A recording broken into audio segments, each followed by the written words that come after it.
அனைவருக்கும் வணக்கம். இன்று புரட்டாசி மாதம் முதல் நாள். புரட்டாசி மாதத்தின் சிறப்பு அம்சங்களை பற்றி பார்ப்போம். தமிழின் 6வது மாதமே புரட்டாசி மாதம் ஆகும். சூரியன் கன்னி ராசியில் இருக்கும் நாட்களைத்தான் புரட்டாசி மாதம் என அழைக்கின்றோம்.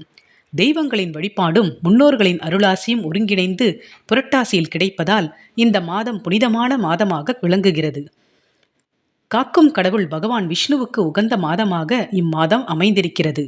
புரட்டாசி மாதம் புனித மாதமாகவும் பெருமாளுக்கு உகந்த மாதமாகவும் இருப்பதால் வைணவ கோயில்களில் சிறப்பு பூஜைகள் நடத்தப்படும். புரட்டாசி மாதத்தில் வரக்கூடிய அமாவாசையை மகாலய அமாவாசை என்று குறிப்பிடுவர். மகாலய பட்சம் புரட்டாசி மாத பௌர்ணமிக்கு மறுநாள் பிரதமை திதியில் ஆரம்பித்து அமாவாசை வரை நீடிக்கின்றது. மகாலய பட்சம் மறைந்த நம் முன்னோர்கள் மொத்தமாக ஒன்று சேரக்கூடும் காலம் என கருதப்படுகின்றது.